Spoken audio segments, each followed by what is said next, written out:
Le thème du sujet, c'était « De nos imperfections naissent nos talents, virgule, les miroirs de l'ombre ». Alors, pour résumer ce que j'ai dit la semaine dernière, qu'il fallait revenir justement à une définition du mot imperfection et qu'est-ce que ça nous évoquait. Voilà, ça c'était important de faire déjà un point à date pour savoir où on en est dans notre propre évaluation et dans nos schémas aussi d'évaluation. Parce que lorsqu'on parle d'imperfection, qu'est-ce qu'il en ressort par rapport à nous, si on fait un travail sur nous, c'est un travail intérieur, donc on parle de nous, on ne parle pas des autres, toujours, c'est de nous-mêmes. Et donc, c'est un espèce de miroir que l'on met devant soi, on se regarde et on se dit, mais alors, quelles sont mes imperfections ? Et ensuite, redéfinir le terme imperfection. Est-ce que réellement, ce sont des imperfections ? Et puis, quel est le référentiel de base qui nous sert à estimer, à juger tel ou tel aspect de notre personnalité comme étant une imperfection. Donc, il y a un aspect qui est très philosophique, mais c'est existentiel. Voilà. Ce n'est pas du blabla, c'est concret, c'est tangible. C'est important, à un moment donné dans sa vie, surtout quand on en ressent le besoin. Donc déjà, si vous m'écoutez, c'est que vous êtes intéressé. Donc peut-être que derrière, il y a un réel besoin de s'asseoir, de se regarder devant la glace et de se demander réellement quelles sont les évaluations qu'on porte sur soi-même. Ça, c'est important. Et ne pas continuer sa vie avec des schémas d'évaluation et des évaluations qui sont la plupart du temps des jugements qui peuvent être négatifs à l'encontre de soi. Et ça, c'est important d'en avoir conscience parce qu'on ne peut avoir une vie épanouie lorsqu'on se sous-estime, lorsqu'on se dévalue et lorsqu'on se juge mal. Donc, réapprendre à vivre, c'est également réapprendre à se connaître déjà. Poser les fondements de cette auto-évaluation, de cette auto-thérapie. Et à partir de là, prendre du recul. C'est important, de la distance par rapport aux pensées que l'on a et que l'on va noter. Et j'ai envie de dire, lorsqu'on prend du recul, ce n'est pas forcément d'analyser. Le piège de l'analyse, c'est qu'on reste dans le mental. Et si on reste dans le mental, c'est le mental qui juge. Et si on utilise le mental pour prendre du recul, j'ai envie de dire, c'est un peu le cercle vicieux qui commence à se remettre en marche. Donc, il faut être vigilant. Donc, à partir de là, c'est prendre du recul et laisser faire les choses. On peut méditer. La méditation est un outil véritable de connaissance de soi.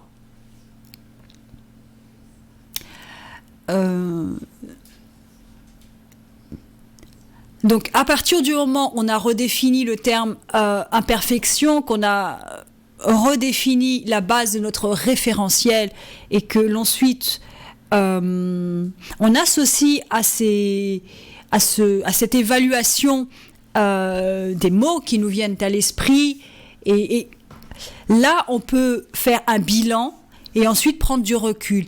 Attention, vous allez vous apercevoir que la plupart du temps, les jugements que l'on porte sur soi, c'était des jugements qu'on a portés sur soi lorsqu'on était enfant. Ça, c'est grave parce qu'on a bâti sa vie sur des bases erronées. Alors, je ne parle pas pour tout le monde, mais pour la majorité des cas, c'est le cas. Donc, c'est ce que l'on va s'apercevoir lorsqu'on va prendre du recul. On va s'apercevoir que, en fait, certains aspects de sa personnalité sont basés sur des jugements qu'on a reçus à un moment donné dans sa vie. Voilà. Et déjà, en prendre conscience, c'est important, c'est un grand pas. C'est un grand pas vers la transformation. Et c'est aussi tirer un trait sur le déterminisme. Le déterminisme, qu'est-ce que c'est ? C'est une théorie qui prenait qu'un être humain était déterminé socialement, alors que c'est faux. Et puis il y a un amalgame qui est fait entre l'être humain, son essence, son être, et puis son être social. On a fusionné les deux. C'est deux choses différentes. C'est important de pouvoir reconstituer tout ça également, de pouvoir remettre de l'ordre. Mais je vais en parler plus largement dans le cadre d'une autre émission, parce que c'est important de pouvoir distinguer les deux. On n'est pas ce qu'on est socialement. On n'est pas ce qu'on fait toute sa journée, on n'est pas sa profession, on n'est pas la somme de tous les événements qui remplissent notre vie, notre quotidien. Nous ne sommes pas ça, nous ne sommes beaucoup plus que ça. C'est pour ça qu'on a tendance à se réduire. Quand on parle de limitation, c'est ça. C'est-à-dire qu'on pense qu'on est, sa profession, on est l'époux, l'épouse d'eux, on est la mère ou le... Voilà. Mais c'est des limitations. Oui, c'est vrai, on est ça, d'accord ? Ce sont des rôles sociaux qui sont importants. Moi, je suis mère, c'est mon rôle social, il est très important. Mais je ne suis pas limitée à ça. Voilà.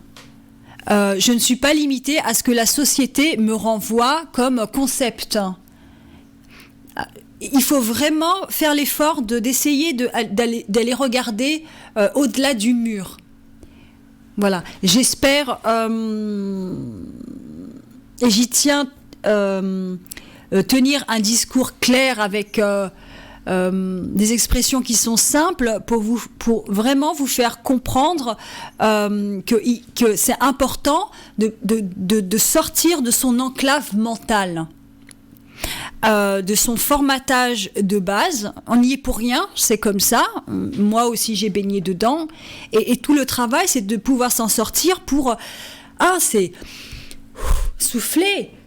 Parce qu'on s'essouffle dans ses propres limitations, dans ce carcan mental, dans un carcan dans lequel nous avons grandi, et puis parce qu'on n'avait pas le choix, mais qu'à un moment donné, lorsqu'on souhaite développer une maturité, c'est important de prendre ce recul-là et de se poser les vraies questions. Voilà. Alors, ce ne sont pas des questions philosophiques dans le sens où ça reste dans l'ordre du mental et puis on est là et on occupe sa journée avec ça. Quelle est l'existence de Dieu ? Non, c'est pas comme ça. C'est réellement se poser des questions existentielles. Des questions existentielles, pourquoi ? Parce que à partir de ces questions-là,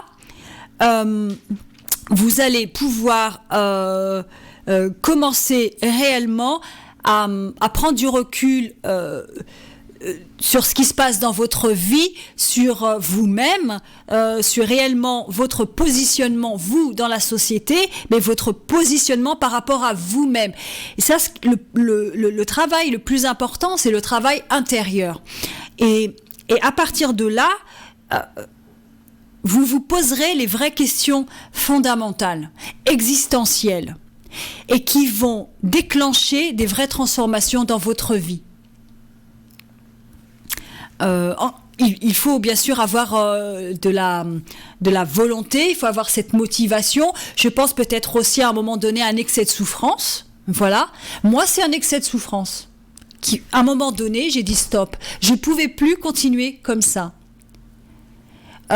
Voilà, il y a attendre le déclic ou peut-être y aller. parce que vous sentez que c'est le moment. Parce que peut-être le déclic, il viendra pas comme ça aussi facilement. Et que si on peut se préserver d'une souffrance supplémentaire, en prendre conscience, c'est bien aussi. Ne pas attendre non plus d'être trop chargé pour pouvoir agir. Peut-être, c'est aussi prendre soin de soi et comprendre que c'est important de s'occuper de soi, prendre soin de soi et ne pas attendre le burn-out avant de commencer à vouloir faire quelque chose. Ça, c'est important. Morgane, tu as une question parce que tu écoutes et tu approuves. Oui, tout à fait. Ouais.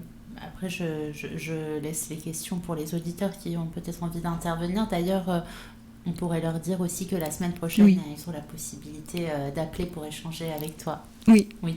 Merci Morgane. Oui, la semaine prochaine, n'hésitez pas à intervenir, à nous appeler, à m'appeler et pour pouvoir avoir un dialogue sur ce sujet-là en particulier, mais peut-être aussi d'autres sujets sur l'observation de soi qui sont des sujets très importants. Et puis ensuite, alors il y a énormément de choses qui vont remonter à leur surface si on est sincère avec soi-même. C'est important d'être sincère, d'être authentique. Vous faites ça pour vous, ne pas se mentir. Alors, comment éviter justement d'être dans le déni ? Le déni, c'est assez trouble comme comportement. C'est que parfois, on ne sait pas qu'on est dans le déni. Alors, c'est le déni du déni. Ouais, ça c'est trouble. C'est une eau qui est assez vaseuse et on voit plus vraiment. Voilà. On reste sur certains acquis, on reste sur certaines croyances parce que ça nous va bien. Mais sachez qu'il y aura toujours une petite voix qui va essayer de percer à travers le brouillard, comme le lotus qui perce de la vase et qui sort telle une fleur magnifique aux pétales blanches. Et donc, vous allez sentir quelque chose à l'intérieur. Si c'est le cas, c'est que vous êtes prêt. Vous êtes prêt à faire ce travail-là. Donc, ne le négligez pas et ne remettez pas une couche de déni. C'est un chemin. Ce chemin, il est long. Ce chemin, il est tortueux. Et ce chemin est fait d'illusions, de miroirs aux alouettes. Alors, quand je parlais des miroirs de l'ombre, c'est des miroirs aux alouettes qui nous reflètent l'ombre, qui va refléter une autre ombre, qui va rejaillir sur une autre ombre. Mais à partir du moment où on commence à prendre de la distance sur ces miroirs-là, des miroirs qui se sont posés les uns à côté des autres, il y a des reflets un petit peu partout, d'un bout de son épaule, un bout de sa veste, un bout de son œil, un bout de sa bouche. Vous voyez, on peut voir comme ça, et puis il y a des mises en abîme, on revoit la bouche qui est reflétée par sa propre bouche, et bon. Et à un moment donné, il y a une vision qui est très troublée, et on ne sait plus en fait qu'est-ce qui est vrai et qu'est-ce qui est illusoire. C'est vrai. Mais c'est important de prendre conscience de ça et de prendre de la distance. Comme disait le plus sage des sages, plus j'avance sur mon chemin de travail intérieur et moins je sais des choses. Et c'est vrai. Et moi, c'est ce qui m'est arrivé, et on appelle ça une épuration, un dépouillement. C'est que plus moi je commençais mon travail intérieur, et je m'apercevais qu'en fait, je ne savais pas grand-chose, parce que je dépouillais en fait des illusions. J'étais beaucoup dans la désillusion, et en dépouillant ça, je savais plus vraiment qui j'étais et où j'allais. C'est assez troublant. C'est le trouble, mais c'est bien parce qu'il faut la remuer, cette eau-là. Il faut la remuer et faire sortir un peu tout ce qui est tapis dans le fond pour pouvoir ensuite nettoyer tout ça. Ça, c'est important. C'est un choix existentiel à faire. Et à partir de là, en prenant cette distance, vous savez, on est guidé. Il faut avoir la foi. Il n'y a pas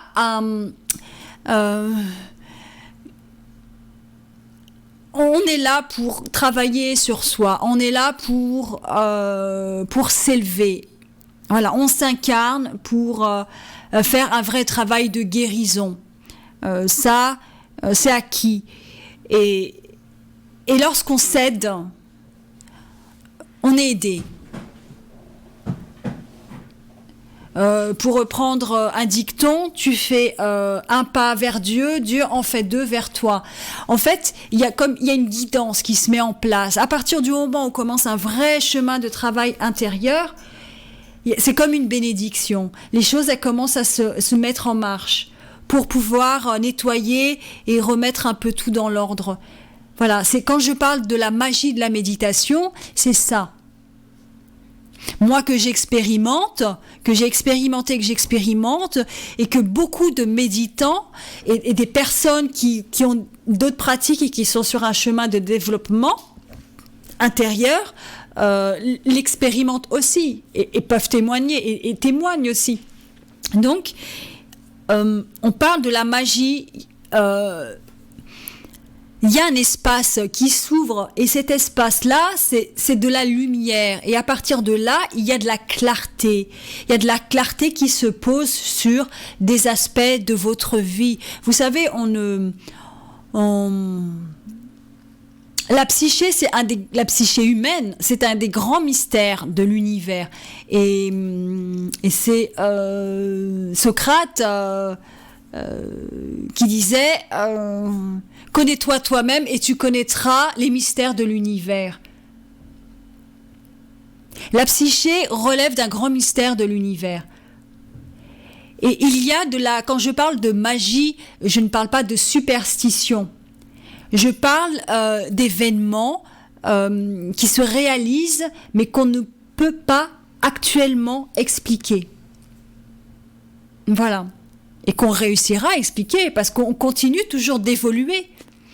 Mais c'est comme, si vous voulez avoir une image, on va travailler avec une métaphore, parce que c'est bien aussi de pouvoir commencer aussi à visualiser. C'est une lumière, voilà, une lumière qui va baigner dans un espace qui s'ouvre de plus en plus. Et là, on comprend qu'effectivement, il y a comme une ouverture qui se fait. Et là où il y avait de la noirceur, il y avait du brouillard, l'eau trouble, il y a d'autres choses qui vont arriver. Il y a une clarté. On parle de l'alchimie. On est clairement dans l'alchimie.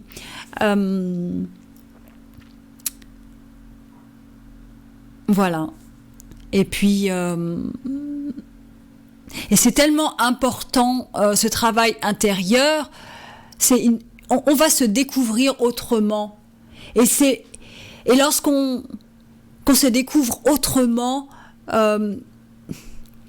c'est d'autres perspectives qui s'ouvrent, d'autres opportunités qui s'ouvrent à nous. L'horizon n'est plus bouché. Tout s'ouvre. Et c'est un nouveau souffle de vie. Et... d'où vient cette faculté qu'a un être humain de se ressourcer, de se renouveler. On a une force intérieure qui est extraordinaire, qui est incroyable. Et il faut avoir la foi.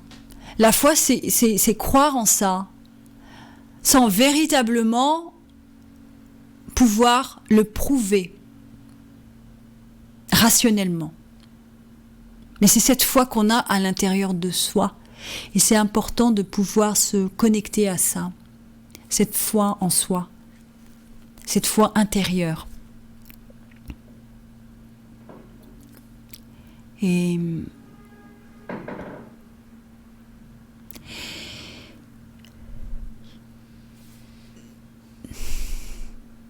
telle la fleur de lotus qui sort de la vase, qui éclot, vous verrez de plus en plus de belles choses fleurir en vous. Et lorsque je parle de talent, c'est ça. c'est pouvoir laisser la place à vos talents, pouvoir les laisser fleurir. Et faire ça comme lorsqu'on s'occupe d'une plante, laisser cette plante pousser jour après jour. Donc trouver la bonne exposition solaire, trouver un bon degré d'humidité du sol, prendre soin de la plante. Et la plante, elle pousse à son rythme. Et c'est ça la magie.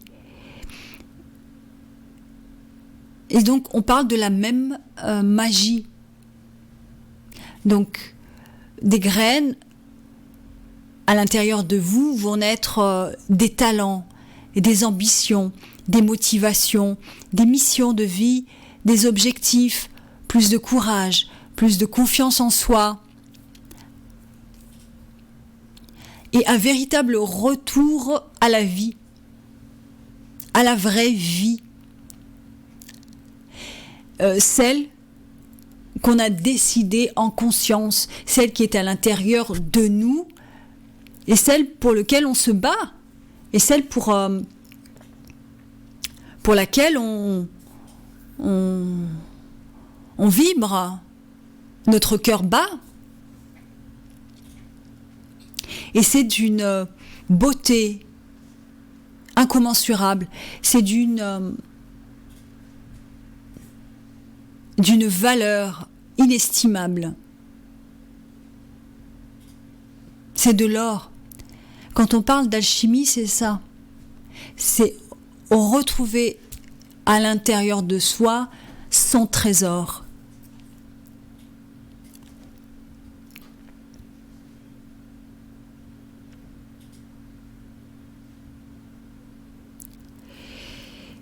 C'est un chemin qui peut être assez difficile parce que il y aura des résistances à l'intérieur. Parce que les habitudes, les conditionnements, les routines, les fausses croyances et les histoires vécues aussi, les expériences du passé sont là et sont lourds à porter et ont façonné tellement notre personnalité et orienté notre vie que ces forces-là vont résister. Mais progressivement, si vous vous munissez de courage, de patience, de persévérance et de discipline, vous y arriverez.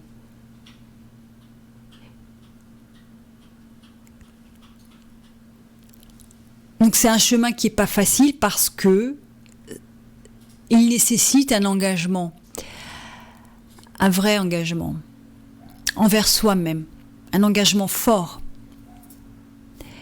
et la véritable motivation que l'on a à l'intérieur de soi. Voilà, ce sont vraiment des ressources que l'on a à l'intérieur de soi. On peut s'inspirer de personnes auprès de thérapeutes, des leaders qui peuvent montrer ça, justement. Ça, c'est important. Mais il faut savoir que à un moment donné, c'est à l'intérieur de soi qu'il faut puiser ces ressources-là. L'inspiration, elle viendra d'abord peut-être de l'extérieur, mais ensuite, elle sera profondément à l'intérieur de nous. Comme un reflet.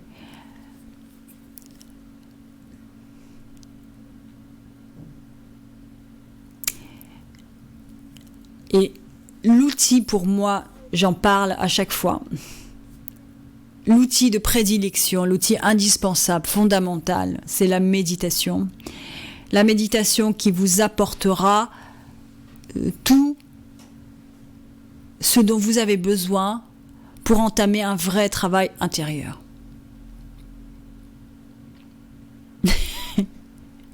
Je le dis, ça n'engage que moi et je l'assume pleinement à 100%. Moi, ça m'a tellement apporté que je ne peux que le dire et le partager Et ça me touche en vous le disant parce que ça m'a tellement apporté sur tous les niveaux, sur tous les aspects de ma vie, qu'elle soit intérieure et extérieure. C'est comme si, dans la méditation, par la méditation et grâce à la méditation, on se retrouvait, c'est une renaissance, et on repart de notre origine. Et notre origine, elle est à l'intérieur, elle n'est pas à l'extérieur. C'est déjà comprendre que je parlais d'un référentiel, il est à l'intérieur de nous. Il y a des grandes phrases qui traduisent ça par l'univers est à l'intérieur de nous, les propres ressources intérieures. Oui, c'est vrai. Moi, pour l'avoir expérimenté, c'est vraiment à l'intérieur de soi qu'on va trouver nos ressources dont on a besoin pour faire le travail intérieur, que l'on va trouver nos richesses, donc nos talents, et que l'on va dissoudre tous ces miroirs d'alouettes, ces jeux d'ombre. Plus tous les effets, tous les bienfaits que l'on cite, la joie, le calme, l'élévation de ses vibrations, le recentrage,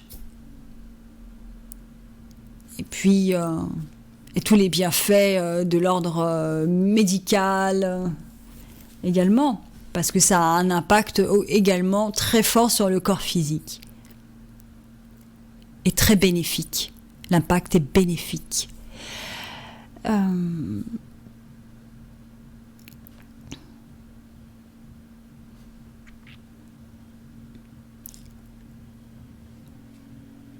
Donc soyons heureux. Oui.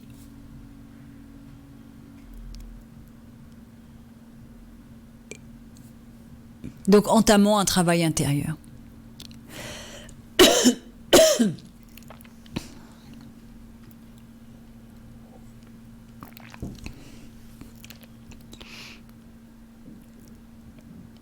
Et la méditation vous apportera cet espace nécessaire, cette distanciation nécessaire dont on a besoin pour prendre du recul et réouvrir les portes de l'horizon. On a tellement l'habitude de voir tel problème sous un angle, et là, l'angle va s'allonger de plus en plus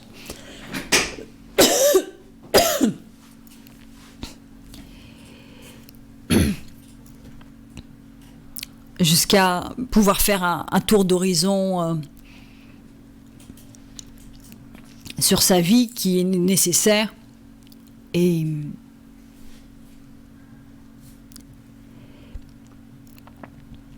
important.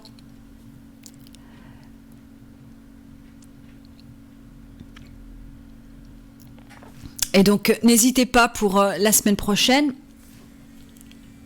excusez-moi,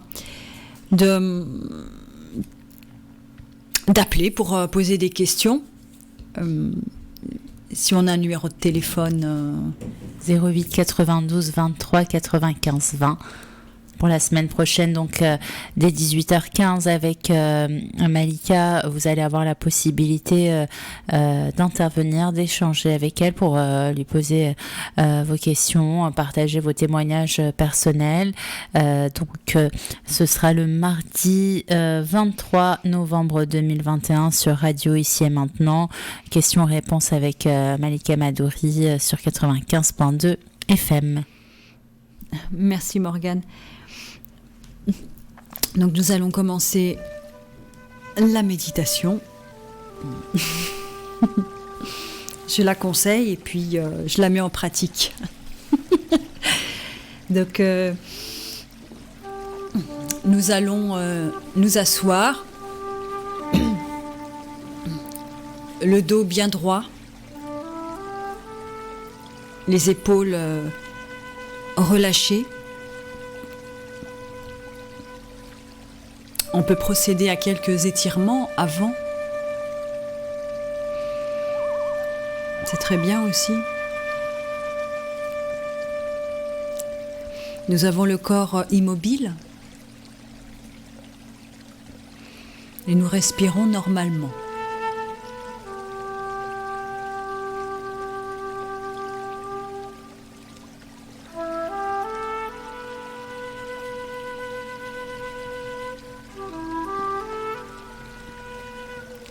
Nous allons observer sa respiration.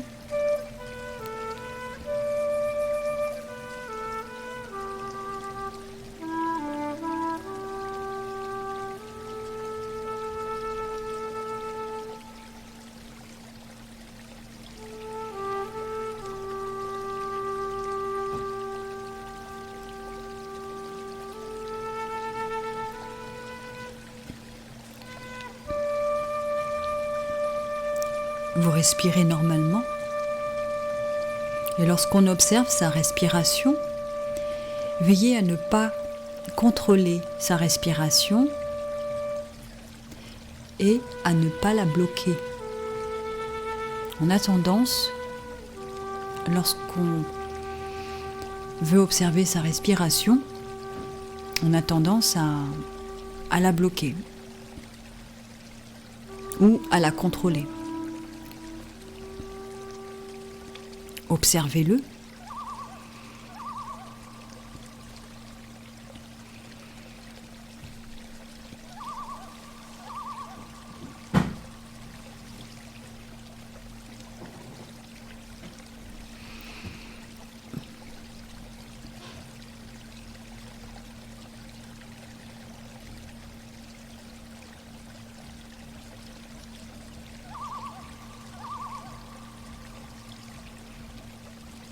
Laissez votre corps se détendre, les muscles se relâcher, mais vous tenez droit grâce à la colonne vertébrale. Sentez votre colonne vertébrale.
Observez votre respiration. Si vous êtes dans vos pensées,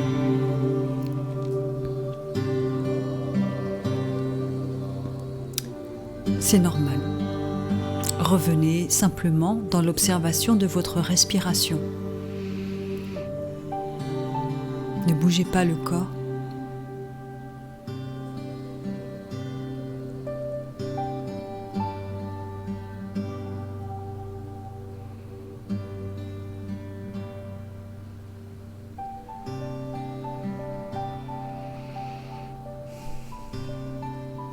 Si vous faites cette méditation avec moi et que vous avez écouté l'émission juste avant, peut-être qu'à la fin de la méditation, des pensées arriveront sur ce qui a été dit lors de l'émission, sur ce que vous avez écouté. N'hésitez pas à l'écrire pour vous. Peut-être commencez-vous déjà votre propre bilan personnel. Donc ça remonte à la surface parce que vous m'avez écouté Et donc, vous avez peut-être déjà commencé le travail. Alors notez tout ce qui vous vient à l'esprit après la méditation.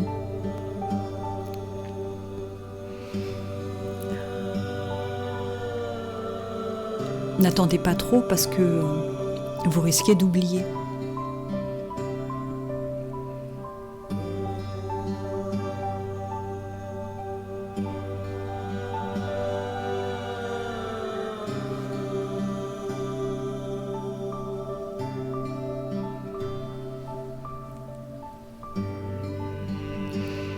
On observe sa respiration, on observe l'apaisement, le bien-être qui s'installe dans son être, le calme.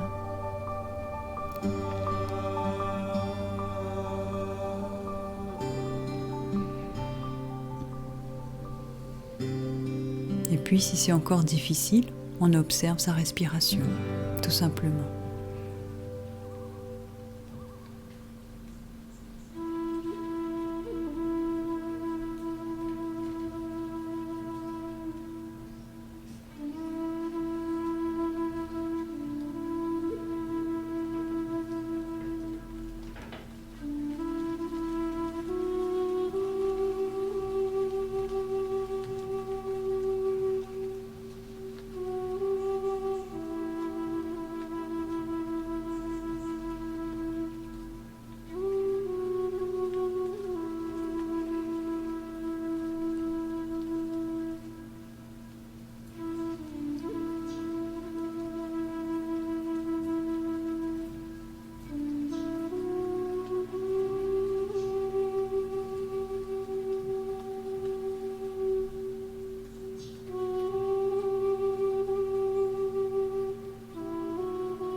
Observez votre respiration. Développez votre attention.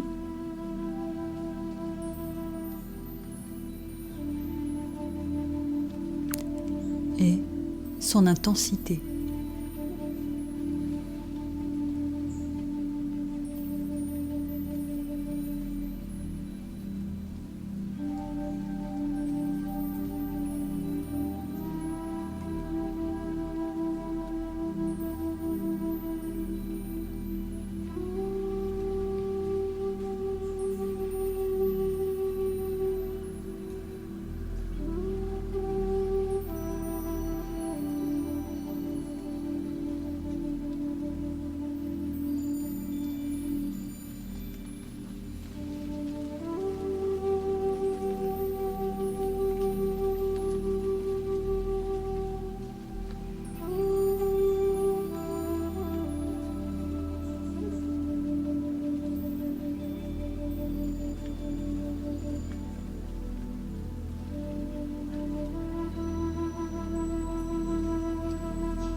Observez votre respiration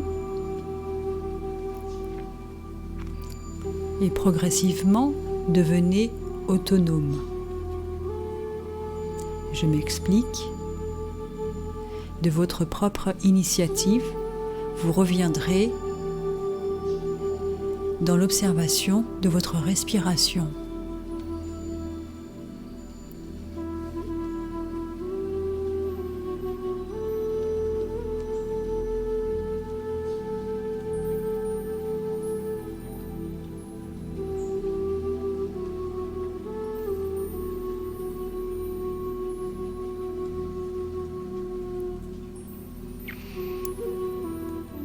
Et progressivement, avec la pratique régulière,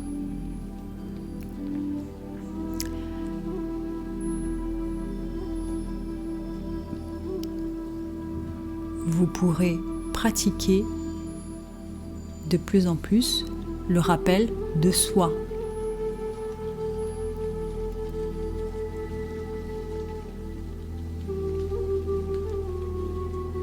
Se rappeler qu'on est assis, le dos droit, et qu'on observe sa respiration. On appelle ça le rappel de soi. Donc, progressivement, on prend conscience qu'on est dans ses pensées, qu'on est dans les jeux du mental, et on reviendra dans l'observation de sa respiration, qui est le rappel de soi.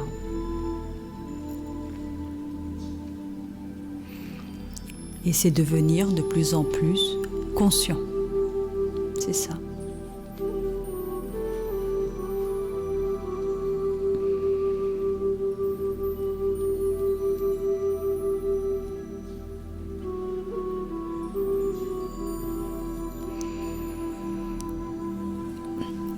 Je vous remercie. Je vous invite à continuer. Et je vous dis à la semaine prochaine. Merci de m'avoir écouté. Merci Morgane.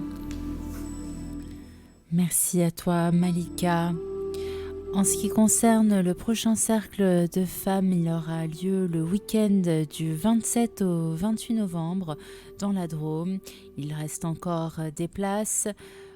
Prochain atelier Zoom méditation de la pleine lune le vendredi 19 novembre de 9h à 10h30.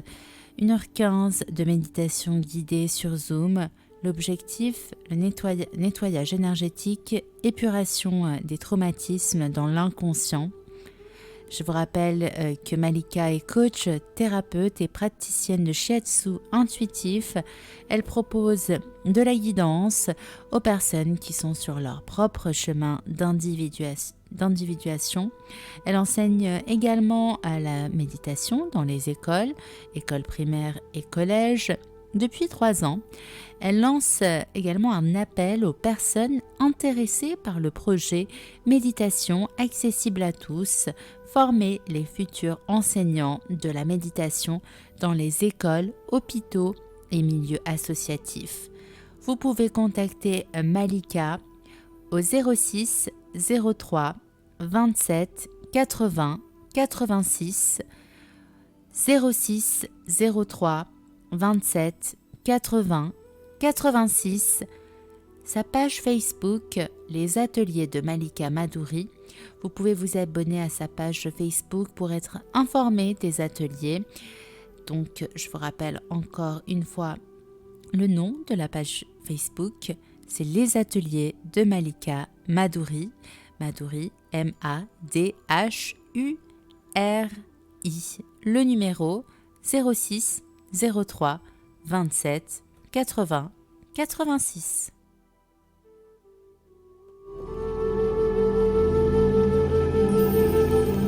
Tous les mardis de 18h15 à 19h, retrouvez Malika Madouri. Malika est méditante, praticienne de shiatsu intuitif. Elle donne des consultations de guidance pour celles et ceux qui ont entamé leur chemin d'individualisation. Elle anime des ateliers de méditation, relaxation et de développement personnel dans les écoles. Malika Madouri anime des cercles de femmes à Fontainebleau et des ateliers d'initiation solide à la méditation et d'ouverture de conscience ouverts à tous.